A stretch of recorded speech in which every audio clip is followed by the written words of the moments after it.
Salut tout le monde, salut les monégasques, bienvenue pour un nouveau débrief. Alors, aujourd'hui on va parler de la Coupe de France. Je vous le dis tout de suite, ça va pas être facile de faire le débrief parce que je trouve que le calendrier est assez mal foutu, l'horaire était mal foutu, le match était mal foutu, les équipes étaient mal foutues parce qu'on rencontrait 2 fois la même équipe.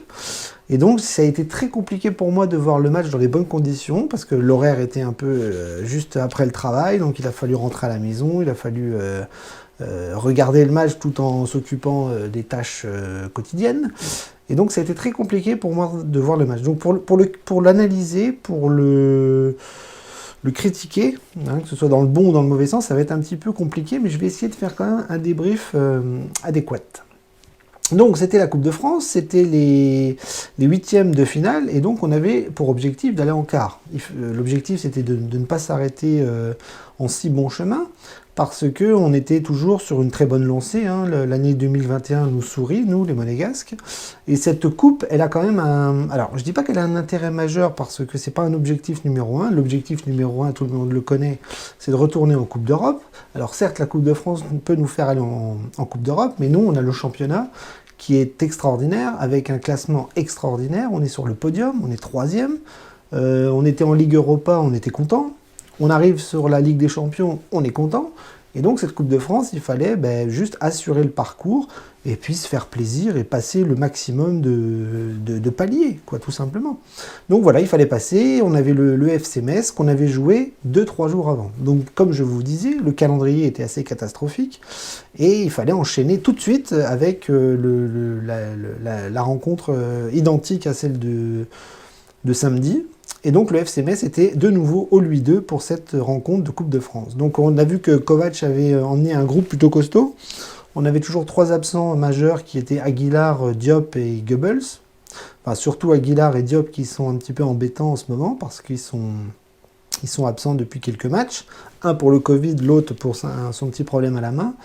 Et donc Goebbels qui lui est toujours en réathlétisation. Donc tout le monde était là, même Tchouaméni qui était de retour et qui n'avait finalement plus rien à sa jambe, et ça c'est aussi un miracle cette saison de ne pas avoir une grosse blessure après le tampon qu'il a pris en équipe de France. Et donc le groupe était là, et quand l'équipe est tombée, à 17h45, on a vu que c'était une équipe plutôt remaniée, tout en étant dans la continuité, notamment comme le match de ce week-end, avec la reconduction de Matazo et de Fofana au milieu de terrain. Voilà, on retrouvait les deux qui avait joué quelques jours auparavant. Donc l'équipe, c'était bien sûr Majeki dans les buts, hein. Le Comte ne joue pas cette compétition.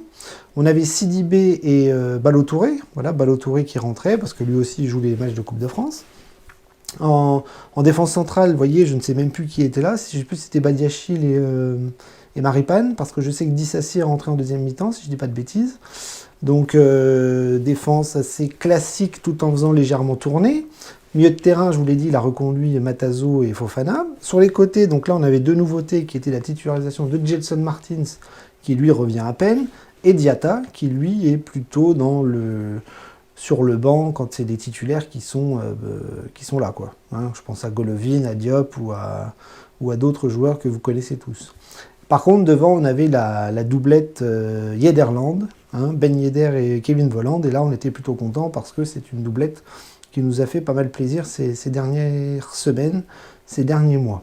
Donc une équipe plutôt costaud, peut-être un petit peu bancale sur le milieu de terrain, parce qu'il manquait peut-être ce milieu de terrain supplémentaire, voilà, pour créer du jeu. Je sais que Volland et Ben Yedder avaient tendance à permuter un petit peu tous les deux devant, avec un qui reculait un peu et un qui était plus en pointe, mais on avait quand même deux joueurs à vocation offensive qui étaient Volland et Ben Yedder. Donc le match a commencé, et là je vous l'ai dit, c'était pas facile pour moi d'analyser le match parce que c'était un petit peu... je le regardais un petit peu d'un œil comme ça, mais j'ai quand même suivi toute la rencontre du début à la fin. Et en première mi-temps, si je vais faire une analyse, j'ai pas trop aimé ce que j'ai vu. C'est-à-dire j'ai retrouvé le FC Metz qui a cassé les bonbons à pas mal d'équipes toute la saison. une équipe bien en place, une équipe costaud physiquement, une équipe qui va de l'avant, une équipe qui n'a pas peur de se projeter et qui a tendance à avoir pas un niveau technique supérieur à Monaco, mais qui est très très sérieux, très costaud et pas facile à bouger. Et pour le coup, de samedi, on a réussi à faire péter le verrou en deuxième mi-temps. Et là, en première mi-temps, on retrouvait un petit peu les lacunes d'un FC Metz qui nous bloquait sur pas mal de phases offensives. Donc j'ai trouvé les Monégasques très poussifs, très compliqués, très difficile à mettre en place la philosophie de Kovac, c'est-à-dire le pressing haut, le jeu de passe court, les décalages, voilà, avec les latéraux qui montent, tout ça, j'ai trouvé que c'était compliqué, poussif, que les Messins se projetaient bien, et nous on avait quand même du mal à avancer, à se procurer des occasions franches. Je me souviens juste de Jenson Martins en première mi-temps qui a un face-à-face et qui le rate. Voilà, je n'aime pas revoir ce Jenson Martins là. Mais voilà, tout le match a été ça. J'ai trouvé des Messins très, très fringants, très concernés, qui nous ont un petit peu bougé et qui nous ont empêché de faire des transitions correctes avec une défense assez reculée par rapport à d'habitude, un milieu de terrain un peu plus en difficulté et une attaque assez stoppée sur pas mal de tentatives de construction de jeu, quoi. Donc pour moi, ça a été très compliqué. Et en deuxième mi-temps, j'ai retrouvé ça aussi. C'est-à-dire que j'ai vu des Monégasques un petit peu plus fringants, mais c'était toujours laborieux, c'était toujours maladroit, c'était toujours assez stérile. Par contre, on continue de ne pas prendre de but. Ça c'est cool. On a un petit peu fait tourner parce que Kovac a fait rentrer pas mal de joueurs en deuxième mi-temps, mais à la mi-temps, je crois que Dissassi est rentré et on a continué à ne pas prendre de but et ça c'est plutôt bien. Donc Majeki a eu quelques frayeurs, pas mal de frappes contrées sur le côté, ras du poteau, mais il n'a pas pris de but et ça c'est très bien parce on a continué de ne pas encaisser de but avec notre belle série défensive. Par contre, devant, ça a été compliqué. Voilà, j'ai vu Voland et Ben Yedder galérer, j'ai vu Gelson Martin galérer, Diatta qui avait du mal, Matazo, Fofana qui essayait de faire ce qu'il pouvait, mais ça avait tendance à se stopper assez net. Donc j'ai trouvé un match des Monégasques assez poussif, même s'il faudrait que je revoie le match pour analyser un peu plus correctement la chose. Là, je vous fais un petit peu un débrief en vrac, parce que je l'ai vu vraiment de loin le match. Mais voilà, si je devais retenir une chose de cette rencontre, c'est que ça a été extrêmement poussif. Donc forcément, pas de but, on n'en prend pas, donc 0-0.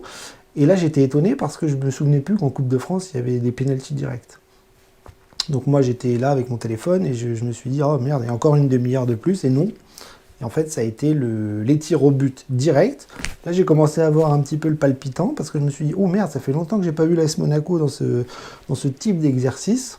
Et là, j'ai été agréablement surpris. C'est-à-dire que les 5 tireurs les ont mises au fond. Et un Messin, on en a foutu une au-dessus. Donc on passe, on est qualifié. C'est très bien. Mais moi, je pense que ce qui nous a fait pêcher aujourd'hui, c'est pas forcément les joueurs ou la tactique ou je ne sais quoi. C'est vraiment le calendrier. Un match extrêmement mal placé, extrêmement rapproché du match de Ligue 1, une horaire pourrie, et je pense que ça a été pas facile de préparer la rencontre et de mettre les joueurs dans les meilleures conditions. Voilà, je pense que dimanche contre Dijon, ça sera beaucoup mieux, et je pense qu'on va repartir de l'avant avec du jeu de plus haut niveau par rapport à ce qu'on a vu ce soir, qui était quand même assez difficile, assez poussif, avec des titulaires quand même absents. On a vu quand même qu'on a Jovetic qui est rentré, voilà, Dissassi, Fabregas et toute la clique, voilà, qui ont essayé d'apporter quelque chose, mais ça a été compliqué, très compliqué, dans un match pas très intéressant au final. Mais on l'a remporté, on est en quart, et on continue notre petite bonhomme de chemin, on continue de marcher sur l'eau et on continue de briller dans ce championnat de France et cette Coupe de France. J'ai envie de faire une analyse des joueurs, mais ça va être compliqué parce que je vous ai dit, j'ai pas forcément j'avais pas mon attention à 100% sur la rencontre. Mais voilà, j'ai vu un Majeki qui n'a pas pris de but, qui a fait quand même ce qu'il avait à faire sur quelques interceptions. Je l'ai pas trouvé très dangereux. Enfin, j'ai pas vu de boulette ce soir. Et voilà, donc c'était un match correct, pas de but encaissé. La défense a tourné un petit peu dans l'axe central, mais Voilà, il a fallu batailler pour éviter des contre-attaques messines ou des attaques messines, des offensives messines. Je trouve qu'on l'a fait plutôt bien, même si c'était un petit peu parfois un peu fébrile, voilà, sur des centres, côté gauche, côté droit, des interceptions voilà, des défenseurs sur des phases offensives messines plutôt bien amenées. Voilà, j'ai trouvé que les Messins étaient assez propres. Maladroits aussi dans le fait qu'ils n'ont pas marqué, mais voilà, on a essayé de faire le boulot défensivement, à l'image de Fofana et de Matazo, qui ont essayé de, là, pour le coup, de beaucoup plus défendre dans cette rencontre qui nous a posé pas mal de soucis pour aller de l'avant. Donc voilà, un aspect défensif plutôt réussi dans le sens où on n'a pas pris de but, mais je trouve qu'on a quand même pas mal reculé par rapport à d'habitude, avec Ballo-Touré et Sidibé qui ne sont pas les... Enfin, surtout Ballo-Touré, voilà, c'est pas Caio Henrique. Caio Henrique qui est rentré aussi en deuxième mi-temps. Mais j'ai trouvé que c'était laborieux, voilà, pour Ballo-Touré de monter, de centrer. Il en a eu, hein, il a eu des occasions, hein, mais c'était toujours un peu maladroit, un petit peu brouillon.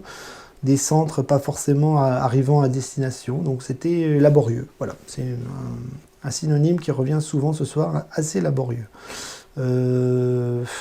Diatta et Jason Martin, j'ai trouvé qu'ils ont eu beaucoup de mal aussi à se créer des occasions, à faire la différence, à rentrer, à provoquer, à éliminer. Jason Martin, c'est normal parce qu'il revient à peine de blessure et il faut qu'il se remette dedans. Et Diatta, c'est toujours les mêmes problématiques avec difficulté de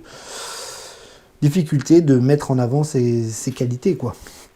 Je pense qu'il essaye de coller au schéma tactique de Kovac. Je pense qu'il a des consignes. Et donc Diatta est un bon élève et il applique les consignes. Mais je pense qu'il ne se lâche pas assez. On n'a pas encore toute la palette technique de Diatta dans ce qu'il sait faire de mieux, qui est sûrement éliminer le défenseur, aller très très vite, rentrer dans la surface, frapper. Il n'est pas maladroit, on l'a vu à maintes reprises du côté de la Belgique, mais là pour l'instant il applique les consignes de Kovac et du coup ça le bride un petit peu. Donc Jason Martins, Diatta, un petit peu compliqué, et puis Ben Yedder, Volland aussi, qui n'ont pas réussi à faire la différence. J'ai vu Volland se démener encore comme un beau diable devant, mais ça a été très compliqué. Voilà, j'ai trouvé que les occasions étaient manquées, j'ai trouvé que les combinaisons, voilà, dans les petits espaces, que ce soit avec Ben Yedder, son copain, c'était pas toujours réussi, des passes en retrait derrière, enfin c'était brouillon, voilà, c'était brouillon et c'était pas un grand Monaco ce soir. Pour les remplaçants, idem, hein, la même chose, voilà, Jovetic qui a touché la barre en deuxième mi-temps, voilà, sur une frappe un peu contrée, mais tout ça, ça a été poussif, tout ça, ça a été laborieux, à l'image du 0-0 qui nous a amené vers les pénaltys que nous avons remportés. Voilà, j'ai pas grand chose à dire de plus. Comme je vous l'ai dit, c'était un match que j'ai vu de loin et j'ai pas l'impression que c'était un très très grand match. Voilà. Mais l'important, c'est la qualification. On passe ce tour, on va attendre notre adversaire. J'espère qu'on va pas prendre Lyon ou Paris tout de suite. Mais bon, c'est pas grave, on est en quart. Maintenant, il va y avoir des grosses affiches. Et puis la finale va arriver très très vite si on a la chance d'y aller. Voilà. Donc maintenant, on va se concentrer surtout sur Dijon. Hein, parce que là, c'est le championnat. Focus sur le championnat. Il faut absolument gagner dimanche, rester sur le podium. Moi, la 3e place, ça me va, mais je sais qu'il va se passer plein de trucs. Voilà. Tout le monde peut battre tout le monde. Tout le monde va jouer aux chaises musicales devant. Hein, et j'espère que nous, on va en profiter. Voilà, il va falloir être sérieux cette fois. Il va falloir être sérieux cette fois.